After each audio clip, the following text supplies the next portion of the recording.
Alright, guys. Alright, how are we all doing? So, it's not the usual setup today because I'm at my parents' house. I've been looking after my little sisters. But I've decided that I'm going to react to this video. 6 boring businesses that always make millionaires. 90% success rate. So, we've seen the title, but I want to move my face over this way. So we're going to do that. Right, let's give this a start and let's see what this guy has to say. $22 million a month. Every day, I'm flooded with hundreds of boring businesses to invest in. And a few I've been willing to write million-dollar checks to. So, boring intro, no problem. I really don't like these kind of like... Oh, hang on. Let's just move my face here. I don't like these kind of super polished videos, to be honest, because it's quite clear that he's doing this to either sell us something. Okay, work with me. So I don't know if you can see this in his description here. Work with me. So he's clearly a business owner himself. Let's see what he's offering us. All right, backing exception. Oh, so he's basically doing private equity, venture capital. So he's got a vested interest, doesn't he? He wants to attract certain people who've got a bit of money and then he wants to make more money from them. All right. Founder, CEO, and all of this. Right. Okay, whatever. Let's see what he has to say then about making us millionaires. Because you know, if it was that easy, do you know what I mean? We'd all just be millionaires overnight. Wouldn't we? I mean, it's just that easy. I like this story, actually. I have seen this video before, so I'm just going to go for it again. $1,000 to $100,000 per month and only takes a few hours to operate. In some cases, people have turned $2,000. You know, considering that he's apparently a millionaire, I think he could have done something with his teeth. Like, I'm not being bitchy here, but seriously, like, he's got the suit, he's still got a full head of hair for his age, but his teeth are a bit... I mean, do you know what I mean? It takes Colgate Max White Ultimate, right? It costs £25 to have that toothpaste, and you can get, you know, what is it? Crest White Supreme whitening strips, and you can sort it out. $1,000 investments in this business into millions. I don't know. I just get a little bit sketched. I mean, this guy's got nice teeth, but I just get a bit sketched out, a bit booked out when people who claim to have lots of money haven't sorted out their teeth. So I mean, it's one of those things where I was like, it doesn't cost a lot of money to solve it. Anyway, let's move on. Alex, a retired San Francisco police officer, started his ATM business in 2018 to supplement his income. He purchased his first ATM for $2,100. Oh, did he now? Did he? See, the problem with videos like this is that they skip out so many details, okay? Like, starting a business, okay, it does, like, especially something that's physical, does take a lot of upfront capital. So, I mean, he might have got lucky. This is the thing. Like, whenever... What I'm trying to say is you need to be really skeptical of people who come out with these, you know, individual success stories. You know, if he showed me a spreadsheet of, you know, 100,000 people who, and the success rate of those people, if there was like 100,000 of them and he showed the data of the top earners, the low earners, and the people that have lost money, I would be more convinced. But coming out with these individual success stories, it makes me really skeptical. But anyway, because apparently it will always make millionaires. 90% success rate. Yeah, it's in the title, but there's no actual proof of that just yet. But anyway. Installed it in a nail salon. That single machine generated him $500 of profit per month. Encouraged by the results, he gradually expanded his operation and started installing ATMs in other locations. By 2021, honestly, I'd encourage anybody who's actually going to look into this and actually wants to give this a go to use ChatGPT. That's all I did when I first watched this video. I just went on ChatGPT and I said, hey, how much money am I actually going to need? What's the success rate? And talk to ChatGPT first, because the numbers are a bit more bleak than what this guy is saying. I'll just put it that way. Paul owned over 30 ATMs nationwide. His ATM business was generating over $10,000 a month in profit, which allowed him to retire from his police job. Today, his company, ATM Together, earns over $8 million a year and helps others to start their own. Ah, right. So there you go, guys. That is the kicker with this one, isn't it? Okay, so this is the thing. This is how business works with most of these people who have this kind of breakout success story. It's the same with people like Samuel Leeds and with this guy, and pretty much any person who's in the influencer space and anybody who makes courses where he's making his money, like Iman Ghazi and such alike. To retire from his police job. Where he's making his money is helping others now, which means that he's probably selling a course, he's selling information, and that's how he's making his money. Okay? His company, ATM Together, earns over $8 million a year and helps others to start. Right, so there we go. See, that's so misleading, guys. Okay, so he may have had a breakout business, breakout success with his ATM business, but look, where he's making his money now is probably, I would reason, selling courses to these people. So he's found a system, and what he's doing is he's helping others, which is fine. He's entitled to do so, but that's where he's making his money. So don't be fooled, okay? The $8 million, the over $8 million is probably a combination of his current ATMs, if he's still got them up and running, and then obviously his education products that he's selling. So that's where the money's coming from. But videos like this are so misleading because unfortunately, this is the influencer space, okay? This is how it works. So that's where he's making his money. Their own ATM businesses. So what was so smart about how Paul started this business? What was so smart about it is that he figured out a method and then started selling that method onto other people. He created an education company. That was what was smart about it. Well, first of all, he didn't go all in on the beginning. He still kept his day job. He had a specific opportunity locally within the nail salon where he knew the owners. And then when he did expand, he didn't do it all at once. He did it slowly. He went from 1 to 2, 2 to 4, and gradually expanded his ATM footprint. Yeah, that's generally how all businesses work. It's the same with freelancing. What you do is you get a service that you want to sell to other people, you get a product that you want to sell to other people, and then you gradually find more clients. All he's doing is finding clients, so that's fine. Anybody can do this. You don't need ATMs to do this, you just need a service to sell to people. Okay? The key in the ATM business is location and maintenance of your ATM machines. If you don't have money in the ATM machines for people to be able to take out, your ATM machine is not going to be making any money.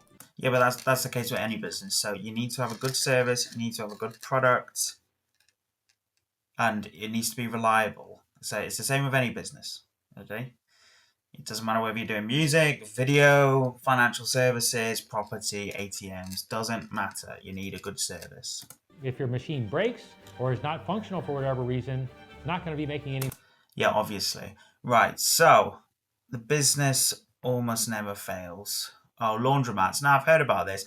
In all fairness, I don't have anything really against laundromats. I'm just going to skip this one because it actually is a good profitable business and this guy's probably got something decent to say. But it's the same exact principles. If you have got well-maintained product or service that is delivering value to people, then you are going to make money. That's the reality of it. Okay, laundromats, unfortunately, go on ChatGPT. Again, really high upfront capital business. Okay. I'm interested to see what this tax-free business is. Start this next business. I was opening up our plant in Salt Lake City, Utah, and we had a problem. Our air compressor broke. My question is why if this guy is such a successful business owner, is he going on YouTube to be an influencer? I appreciate that he's following the sort of Alex Hormozi model, which is to say, we're going to give away free content and then we're going to partner with you at some point. Fair enough. But again, like if you were, I don't know. I really struggle with the whole influencer thing when it comes to money, because if you were actually making a lot of money doing what you're doing, you probably wouldn't be on YouTube. This was during COVID, and they told me it was going to be 3 weeks before we could get a new one. I didn't know what to do because without an air compressor, it was impossible for us to run our business. I started scrambling and I found a local rental company that had a diesel version of this air compressor that we were able to get up and running within a couple of hours. I paid them $500 a day to rent this air compressor, but it was well worth it to be able to keep our operation. All right, so again, probably is a good business, but with any business there comes an inherent level of risk. Okay, so what you're dealing with here is you're dealing with physical service, so an air compressor, and you have to be able to rent it out to people. So it's the same principles. You've got to find clients, you've got to market, you've got to advertise. It's the same thing. Okay, all he's doing is describing businesses. Any business, you can take the exact principles and you can make yourself, over time, you can make yourself a millionaire, with any business, okay, that you apply your mind to. So Going. That's when I first started looking into the rental equipment business. There are companies all throughout the country. I would actually say that this is quite a high risk business, actually, because what you're doing is putting a lot of upfront capital into things. And it's not as though you can rent, you can't use like the whole rent to rent strategy, like with property, where you sign a lease with somebody or you sign a rental agreement and then you sublet it.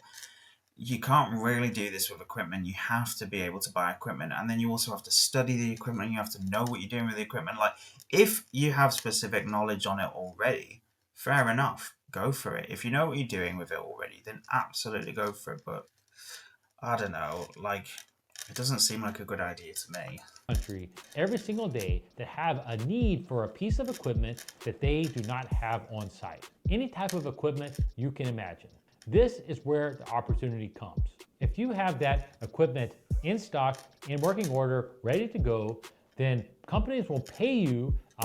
Yeah, but the thing is, right, all right, this video is clearly aimed at newer entrepreneurs. All right. This one is specifically targeted really at people who already have equipment. So already people who have existing businesses. But the thing is, right, existing businesses with equipment probably would have already thought about this. Okay, they probably would have already run the numbers on it. Okay, so if they're not doing it, there's probably a good reason for it. A premium to rent that equipment on a daily basis. Even better, it's an incredibly tax efficient business. Not something people think about. If you buy equipment, Oh, because of your depreciating physical assets, your depreciation on your assets. for $100,000 and you're able to rent it out for $60,000 over the course of that year, you're actually able to write off 100% of that $100,000. Okay, that might be the way that it works in America. However, in the UK, it's slightly different. So you buy physical goods and then you essentially are able to get the tax back on the depreciation of it. I'm not a tax advisor, that's my understanding of it. So this doesn't really apply to the UK, but in America, if that's how you do it, then that's how you do it. Against your income. So that $60,000 you make is tax-free. And think about now, with all of this talk of tariffs and all of this change, one way or another, more manufacturing is likely to come back to the US. So I think that the equipment rental. Yeah, you'll always need physical goods. All right, so that's not going to change with the whole AI thing. Okay. Skip's college start this business. I don't agree with the whole skip college thing or skip university thing. I actually learned most of my entrepreneurship skills in university, because all I did was I learned a skill. So I had a music degree, which I appreciate is a fairly useless degree. Even worse, it was popular music, so even more useless. And all I did was learn a skill that other people were refusing to learn on my course, which was music production. And as you can see behind me, I've got all of this music production stuff. So I still have the capacity to do it as a business. However, I don't do it as a business anymore because there's not particularly good margins.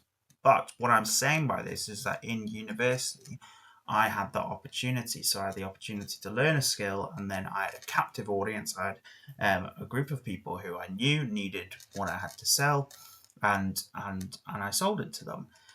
And so actually this whole thing about skipping university kind of misses that key factor, is that if you are strategic about it and you spend enough time, I mean, it's different in the UK. I appreciate that because we're not really, um, well, we don't have to pay our student loan back, basically. It doesn't come out of our paychecks every single month like a committed expense unless you earn over a certain amount. So if you earn above, I think it's 27,000, if you're on plan two, it's 25,000, something like that. Then it does come out of your paycheck if you're on the PAYE system. However, what am I saying about this? However, it's not like a monthly committed expense like it is in the US. So in the US, as soon as you go to college and then as soon as you leave, you have to then start paying that loan back from day one, whether you're earning or not. In the UK, that doesn't work like that. So I would say, on balance, if you're prepared to put in above and beyond effort into university, and you are prepared to take a few risks and to learn some business skills in university, it's not such a bad thing at all. may be one of the smartest ways to become a millionaire. So a few years ago, I decided to do this playbook. I had already built our air filter business into a decent size, but I really saw the opportunity in the service-based business and just how. Yeah, okay.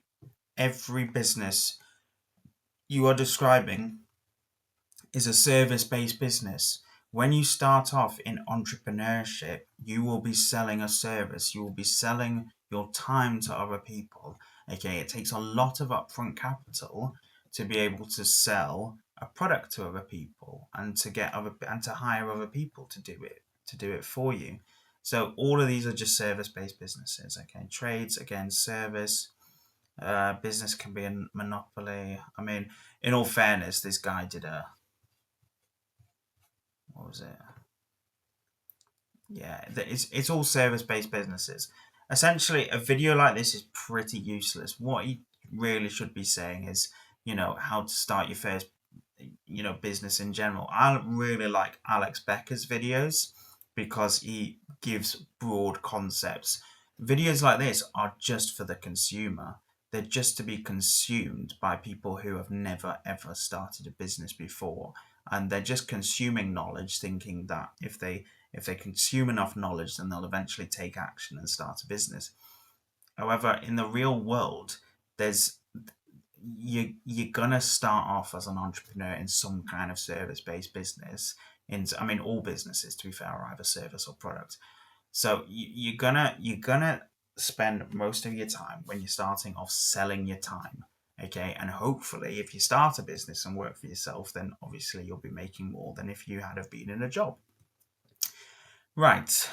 Let's see This what he has next to say. business so much.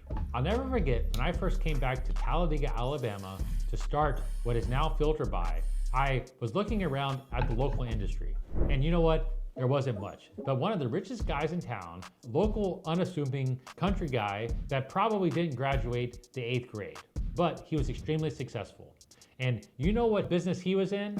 Emergency tow truck services. If your car stalled on the side of the interstate, he was the. I mean, again,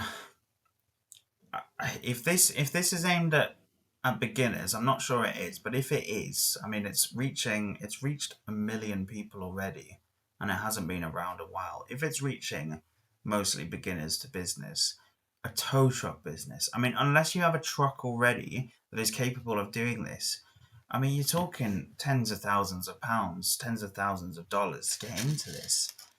I mean, I just really have a problem with this 90% success rate thing, because the thing is, even I couldn't start this kind of business because I don't have the capital to hand. Sure, my net worth is, a decent amount for my age, only being 25 years old, but I wouldn't have the capital to start any of these things, right? And I could loan the capital, but I don't particularly want to take a loan, especially because the let me just circle back. The reason why you don't want to take a loan to start a business, okay, is because in investment, you call that gearing. So if you were to take a loan to invest into stocks or something like that, that's called gearing. And it's exactly the same principle when you take out a loan to start your own business, is that it's gearing. you are creating much more risk for yourself. So if the business goes belly up, well, you've got all this debt to deal with now. So you would have to go back and get a job in order to pay off the debt. I mean, it just becomes a mess. I wouldn't recommend anybody take out a loan. And this is kind of unfortunately what this guy is implicitly suggesting is that, well, he's not even suggesting that. He's saying that you're going to become successful from it, a 90% success rate. But he's got no data to back that up. I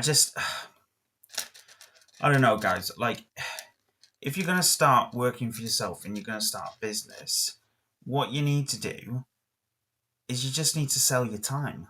But you sell your time at an increased rate than what you could have got as a job. So let's say in a job, I don't know what minimum wage is, but let's say in a job in the UK, I don't know what's 30k a year in an hourly rate. It's like £12 an hour after tax.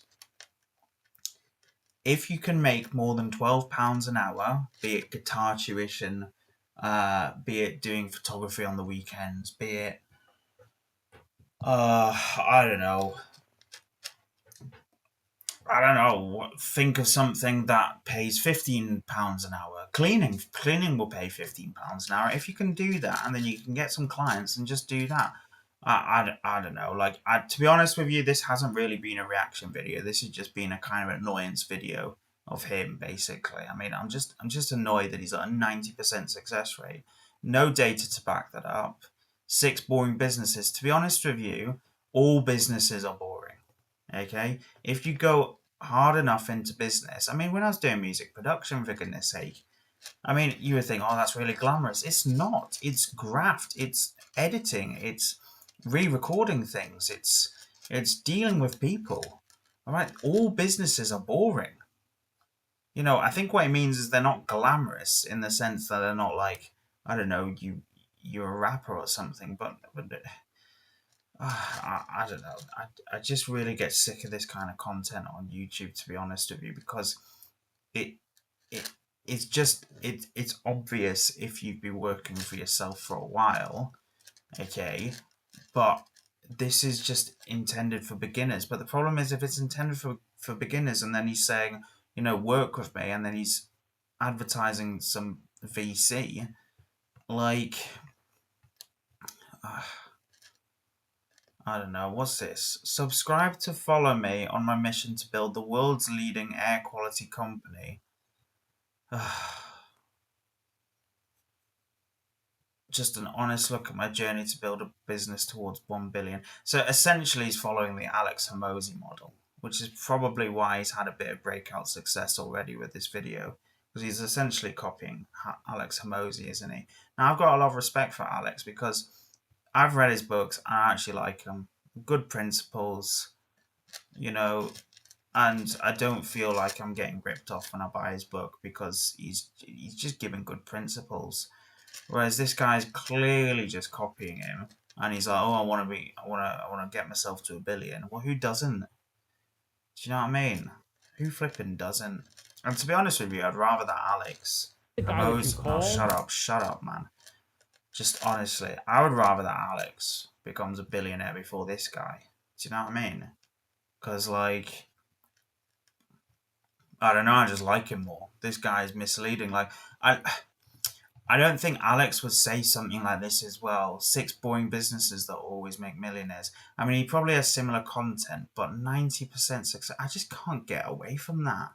90% success rate. Where is your data?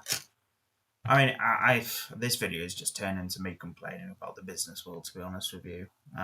But here's the principle, all right? Businesses are boring. You will at the start sell your time for money, and there's nothing else to it. You know, it doesn't matter what you do. All right, just do something. All right, like teach, privately teach. If you play an instrument, privately teach that. Charge £30 an hour. There you go. There's a boring business because I tell you, by the time you've done it, 3 months, 6 months, you'll be bored stiff of it. Unless you actually really, really, really love teaching. All right, but then you should just be a teacher. It's way more stable. Be a music teacher. It's more miserable, but it's more stable. I don't know, guys. Anyway, Right, I'll see you later.